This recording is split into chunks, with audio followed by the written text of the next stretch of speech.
There is a uniquely inspiring place in Japan that infuses artists with the joy and the majesty of nature. A place where wonderful theater and dance just keeps on being created. Hello everyone, and welcome to Shizuoka. I'm Satoshi Miyagi, and since 2007, I've been the General Artistic Director of SPAC, Shizuoka Performing Arts Center, widely known as SPAC.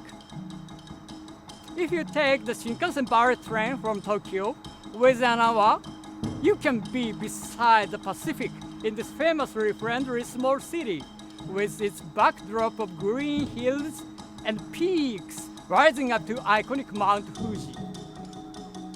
It's in this special place that SPAC has become renowned for top-class original productions that attract artists and audiences from all over Japan and the world. So, with this short post, I want to spotlight this recent standard program and warmly invite you to enjoy it online. Republic of the Bees. The cutting-edge young French director and artist Céline Schaeffer worked with SPAC's actors to create this short play based on the life of the bee by Belgian 1911 Nobel laureate Maurice Maeterlinck, staged in October 2020 at our Ellipse Theatre Daendo, set amid tea field in the hills. It was a great hit with audiences from children to seniors.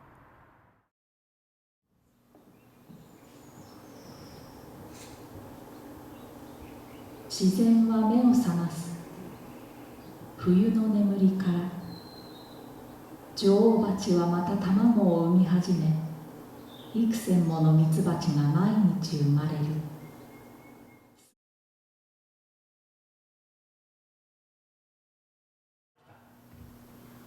何千年も前から蜜蜂は何一つ加えることも取り除くこともできない完璧な巣を作り続けてきた。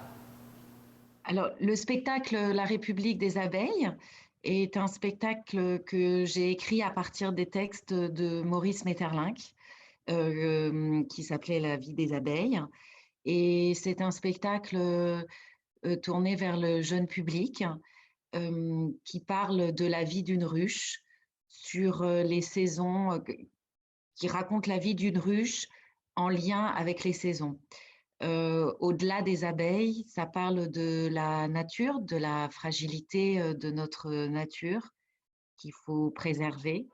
Et c'est un spectacle qui réunit différents médiums artistiques comme la vidéo, le son, la lumière et la musique. Et La République des abeilles est un spectacle pluridisciplinaire, on pourrait dire. Et pour moi, c'était important de recréer justement une ruche et qu'on puisse aussi découvrir toute cette histoire de la vie d'une ruche à travers les saisons, mais aussi à travers ce que ça raconte d'un point de vue du texte, mais aussi d'un point de vue des sensations, des sens. こうして今や巣箱から群れなす蜂が飛び立った。見上げてごらん。天空を目指す者らが澄み切った夏空を泳いでゆく。風にたなびく黒い雲かと驚いたなら、よくよく目を凝らして見てごらん。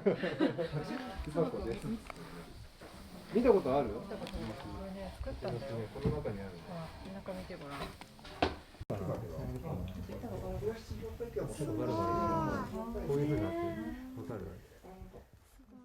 Quand je suis allée pour la première fois ouvrir une ruche avec un apiculteur, ce qui m'a saisi le plus, c'est le son et la chaleur qui se dégageait. J'avais l'impression d'être comme devant une bête. Voilà, ces 20 000 abeilles formaient un animal. J'avais l'impression d'avoir une bête devant moi.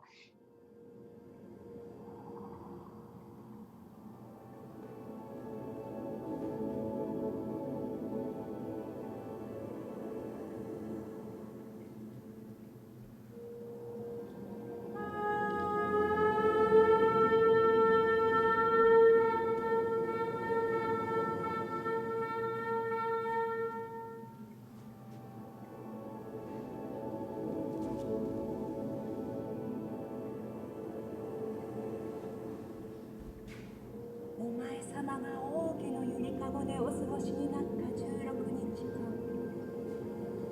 私どもはずっとお世話をしてまいりました。毎日飲ませて差し上げた母乳はローヤルゼリー。奇跡の力を秘めております。これを飲んだ者だけが女王蜂になれるのです。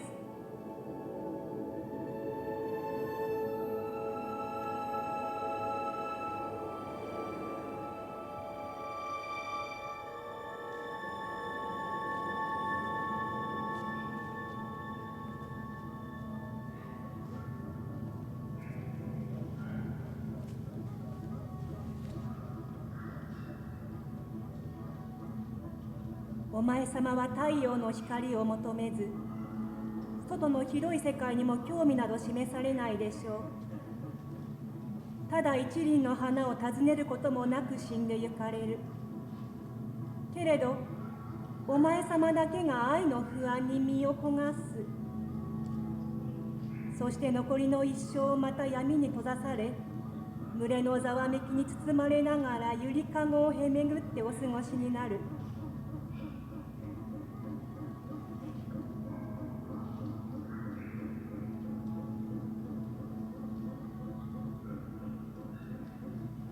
今こそ新しい女王としてお前様の王国を征服なさい。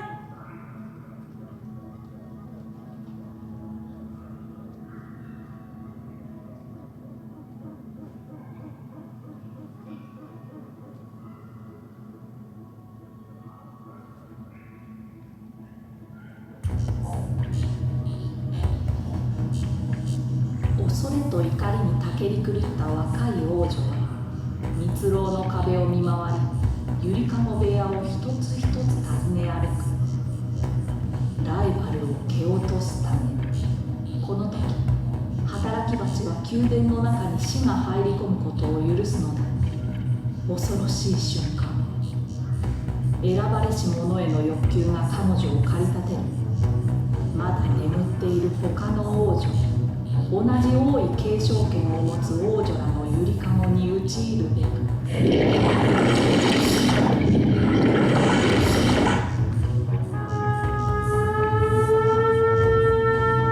妬に燃える王女は大きなゆりかごを見つけるや突進し、足で歯で必死に牢を破りにかかる。破れると今度は眉を乱暴に引きちぎり、中で眠る王女を丸裸にして毒針を突き立てる。息絶えるまで何度も。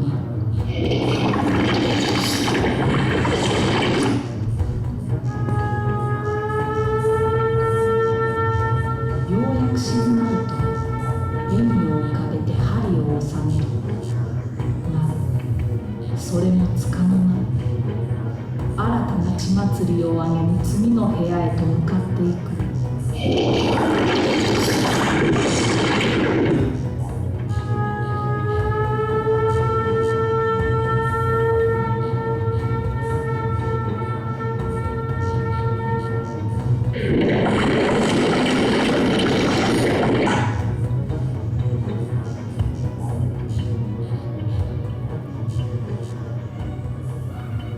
もし偶然に女王蜂が2匹同時に生まれたら、どちらかが命を落とすまで壮絶な女の戦いが続くのだ。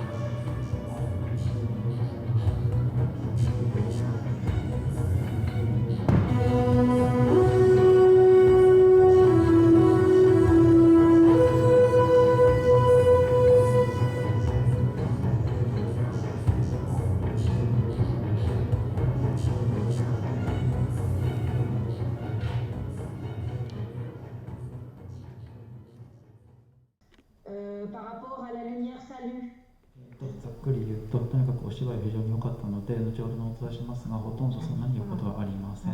Ce qui est intéressant, en tout cas, moi, ce que j'aime dans le travail avec les acteurs, c'est comment un autre acteur peut s'emparer d'une œuvre et tout en respectant ce qui s'est fait, parce que là, on parle aussi d'une recréation, arriver à mettre de lui et à donner, à entendre aussi sa propre interprétation personnelle. Je trouve qu'il y avait quelque chose dans notre spectacle qui pouvait aussi se développer par rapport à ça, dans ce que le Japon a aussi dans son histoire, dans le rapport au no, contient. Et ça, je me disais que ça pouvait apporter quelque chose vraiment au spectacle, et je le vois, je l'ai vu dans le travail que Miki et Yuki ont fait. Il y a quelque chose qu'elles ont amené aussi d'elles, de leur bagage. Enfin.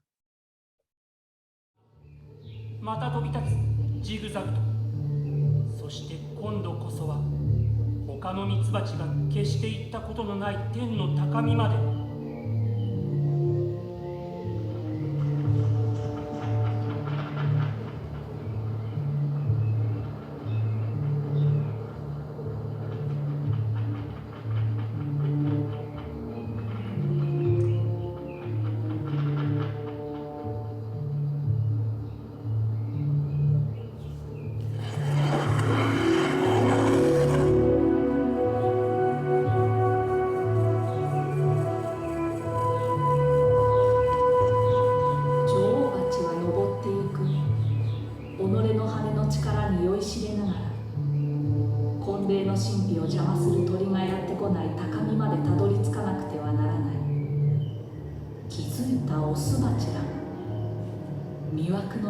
吸い寄せられて後を追うべく全力で飛び立つ。愛の磁力が引き合う世界を全速力で。力ない巣箱のひ弱なオスバチ、体に血管のあるオスバチ、取るに足りないオスバチどもは女王の追跡を諦めて次々と虚空に消えてゆく。果てしないオパール色の空に残っているのは決着がつくまで飛び続ける疲れ知らずのわずかな一群。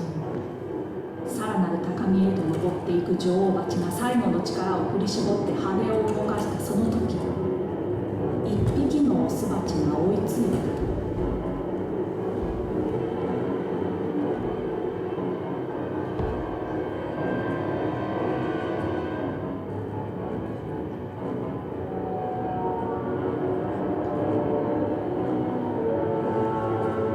オスバチは女王蜂を捕らえて愛を貫く。高まり合う情熱、2匹は絡み合い、敵同士のような愛の錯乱のうちに螺旋を描いて上り詰める。この瞬間なのだ、死が姿を現すのに。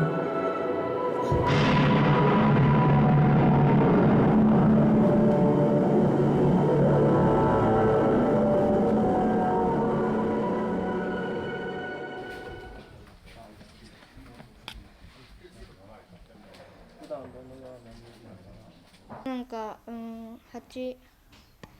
ミツバチのなんか生態が分かってなんか良かったです。そうだね、生態が分かったね、確かにね。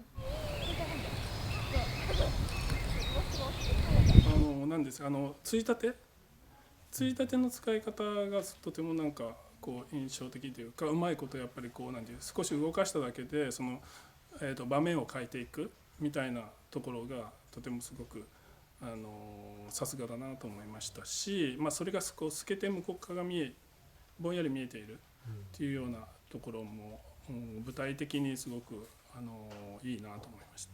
本当に大切なことはこう誰も見てない知らないところで行われているっていうことになんか今も自分が知らないところでいろんな営みが行われているんだなっていうのをすごく感じました。もう今日の舞台そのものは非常にシンプルじゃないですか。コンパクトなんだけど世界じゃないですか、意外にシンプルなものってこう何かこう世界全体を表す時にはいいなっていうのを改めてね感じましたね。